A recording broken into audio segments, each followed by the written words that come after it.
அடுத்து நம்ம இளங்கோ ஐயா 5000 கொடுத்துருக்காரு, அவருக்கு நன்றி. அடுத்து மைக்ல ஒரு முக்கியமான விஷயம் பேசணும். தம்பி, கோயிலுக்கு நன்கொடை கொடுத்தவங்களுக்கு நன்றி சொல்லிக்கிட்டு இருக்கோம், கொஞ்சம் பொறுமையா இருக்கு சரியா? அதை விட ஒரு முக்கியமான விஷயம் இப்ப சொல்லணுங்க, கொஞ்சம் கொடுங்க. தம்பி வெளியூர்கார தம்பி இல்ல? ஆமா ஆமா ஆமா. சென்னையில இருந்து வந்திருக்கீங்களா? ஆமா. தம்பி அங்க ஒரு சின்ன இடமா கொடுங்க, பிளான்டா கட்டி ஆத்தாளுக்கு ஒரு பிரான்ச் ஓபன் பண்ணிடுவோம். சரி. எடுத்துங்க, பேசு பேசு.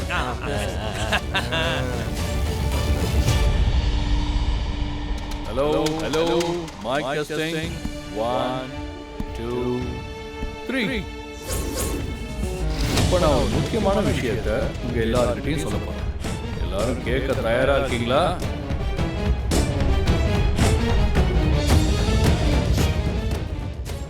அதாவது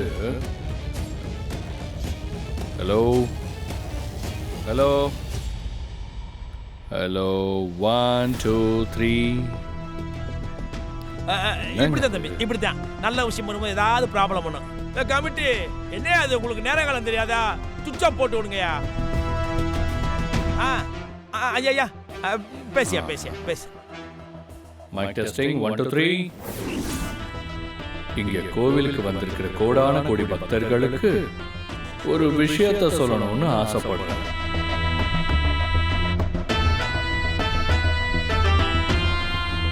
சொல்லிடவா?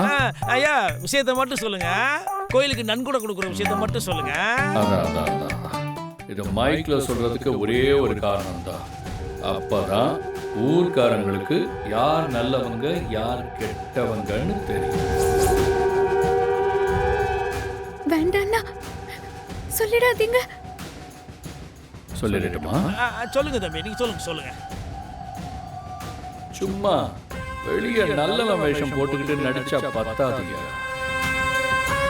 நிஜமா நல்லவனா இருக்கணும்.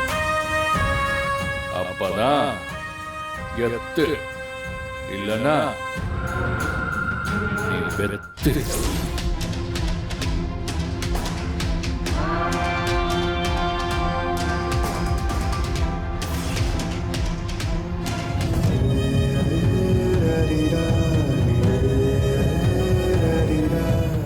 தம்பி ஒன்னும் சொல்லுங்க, இல்ல தள்ளுங்க. தானும் படுக்க மாட்டேன்றீங்க, தள்ளியும் படுக்க மாட்டேன்றீங்க, இம்சையா பண்ணிக்கிட்டு இருக்கீங்க. எங்களுக்கு ஏகப்பட்ட வேலை எனக்கு மைக்கை கொடுங்க தம்பி.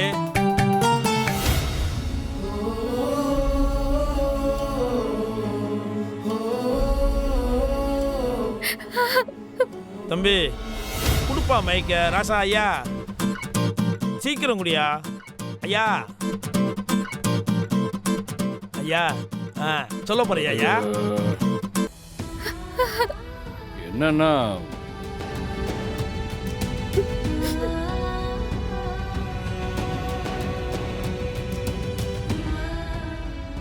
யோ சொல்ல வந்த விஷயத்த சொல்லியா தம்பி.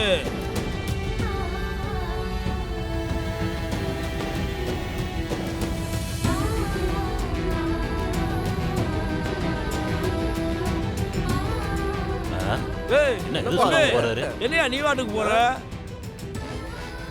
என்ன சொல்லியிருக்காரு தம்பிக்கு? மந்திரி சுட்ட மாதிரியே போறாப்ல, ஒன்னும் புரியலையே.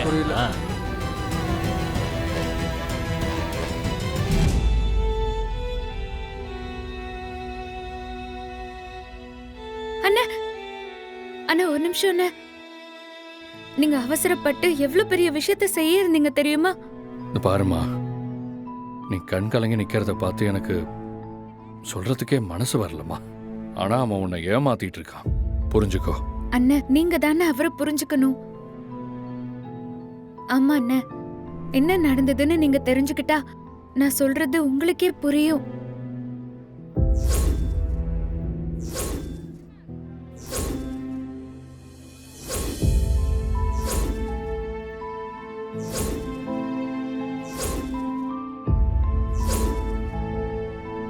அவர் மேல எந்த தப்பும் இல்லைன்னு. டேய்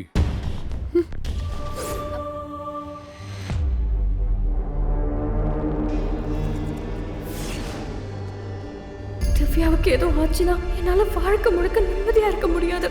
அவளுக்கு எதுவும் ஆகாம பாத்துக்கோமா. இந்தாமா பானகத்தை குடிமா. இல்லங்க வேண்டாம். பூக்குழி இறங்குறதுக்காகவே அம்மனுக்கு வச்சு படைச்சிருக்கோம். அம்மனுக்கு படைச்சத வேண்டான்னு சொல்லக்கூடாது. வாங்கி குடிமா. ம். இந்தா.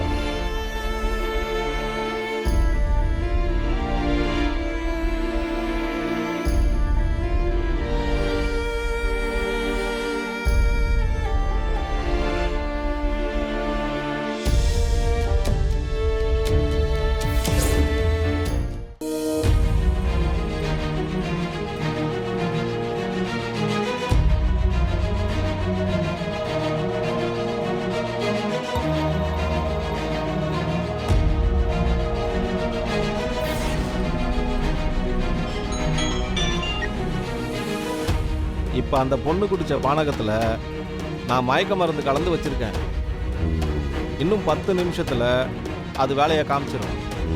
அந்த பொண்ணு தலை சுற்றி மயக்கம் போட்டு பூக்குழியில் விழுந்து தீயோட தீயா கருகி போயிடுவாங்க.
இந்த 3 பேரும் சேர்ந்து பூச்சட்டி தூக்கி நெடுங்குண்ட நடந்து வந்ததால இந்த 3 பேரும் சேர்ந்து மகாதீபம் ஏத்துறங்கிறது தான் இந்த அம்மனோட ஆணை.